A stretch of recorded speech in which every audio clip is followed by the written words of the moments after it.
आज हम लोग हिंदी व्याकरण पढ़ने जा रहे हैं। इसमें उत्पत्ति के आधार पर संज्ञा के भेद पढ़ेंगे हम लोग। संज्ञा के विषय पढ़ रहे हम।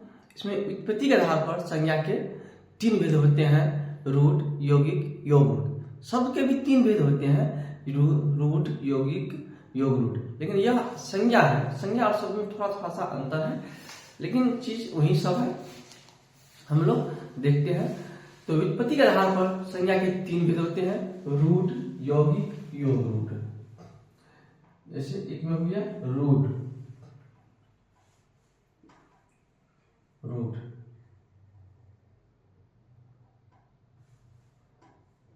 रूढ़, रूढ़ किसे कहेंगे?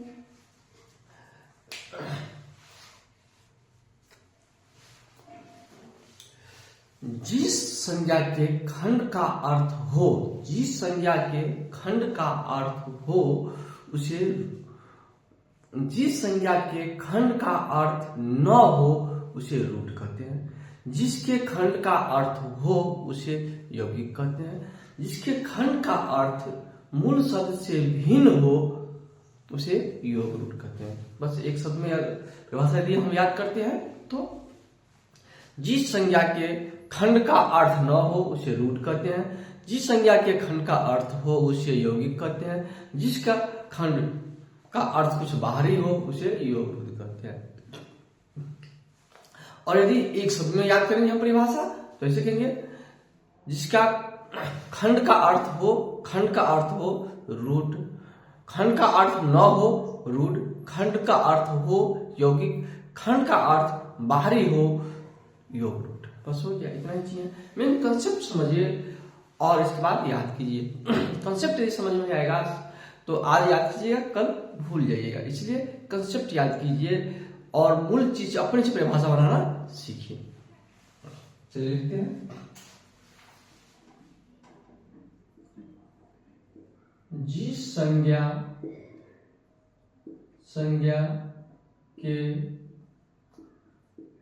खंड का अर्थ न हो, जिस संज्ञा के खंड निरर्थक, खंड का अर्थ न हो, लिखो अच्छा रहेगा, खंड का अर्थ न हो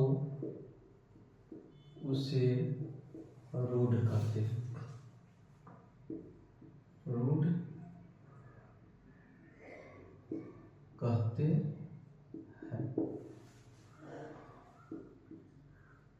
जैसे आम,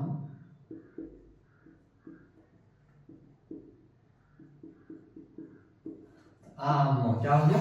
आम। इसका खंड कर दिए आम, आम। इसका अर्थ कुछ नहीं बना, इसलिए क्या हो गया? रूढ़। किताब,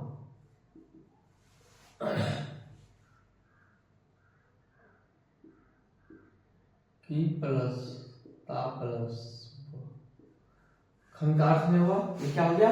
रूढ़। कि कोई भी शब्द ले लेंगे जिसके खंड का यदि अर्थ न हो उसे हम क्या कहेंगे? रूढ़ कहेंगे। दोनों आते हैं यौगिक।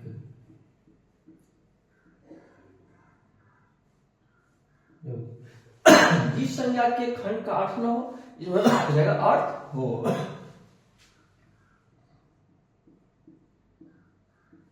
जिस संज्ञा के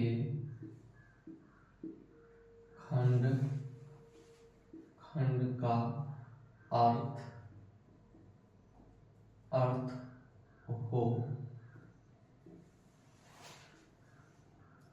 उसे यौगिक कहते हैं। यौगिक कहते हैं, उसे यौगिक कहते हैं। जैसे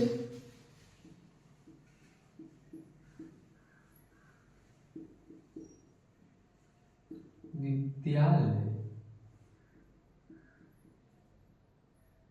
विद्या प्लस आलय,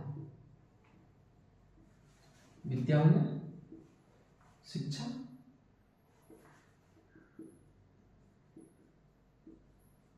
विद्यालय मतलब घर, शिक्षा का घर। तो क्या है, दोनों क्या है, अर्थ है। तो ये क्या हो गया, ये हो गया यौगिक। विद्यालय, देवालय, देवालय, शौचालय, पाठशाला,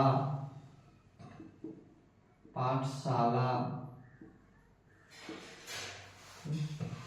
देवशाला, रसोई घर, देवलोक।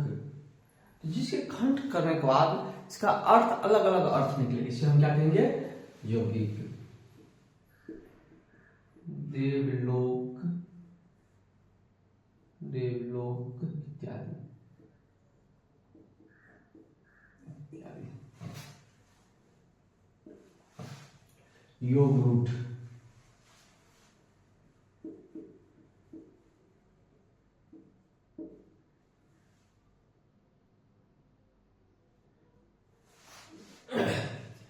योग रूट में क्या हुआ, जिस संज्ञा शब्द के, जिस संज्ञा के खंड का अर्थ बाहरी हो, जिस संज्ञा का खंड, जिस संज्ञा के शब्द के खंड, जिस संज्ञा के खंड का अर्थ मूल शब्द से न होकर कुछ बाहरी बता रहा हो, उसे हम क्या कहेंगे, योग रूट कहते हैं।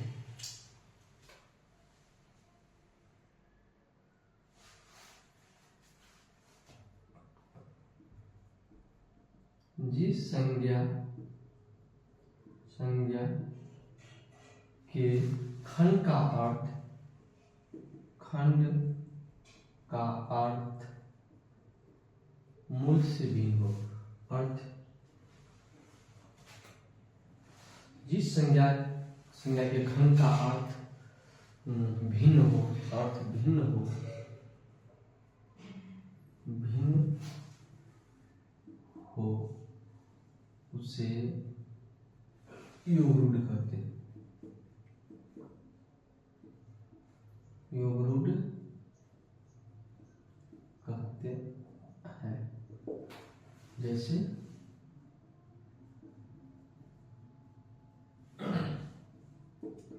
पंकज, लंबोदर, लंबोदर, पंकज, लंबोदर, पंख, पंख प्लस कज,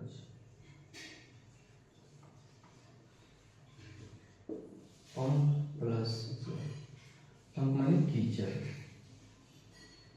जमन जल, कीचड़ मैंने जल बताएंगे कमल। क्या हो गया, कमल। इसका अर्थ क्या हो गया, भिन्न हो गया।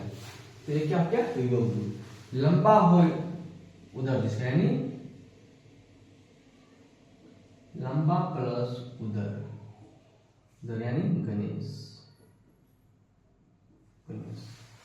इससे हो गया चंद्रशेखर, चंद्रशेखर, चंद्रशेखर, मुरलीधर, मुरलीधर, दशानंद, दशानंद इत्यादि। क्या हो गया, तो ये योग रूट हो गया। तो हम लोग देखते हैं ये उत्पत्ति के आधार पर संज्ञा के तीन विध होते हैं, रूट, यौगिक, योग रूट।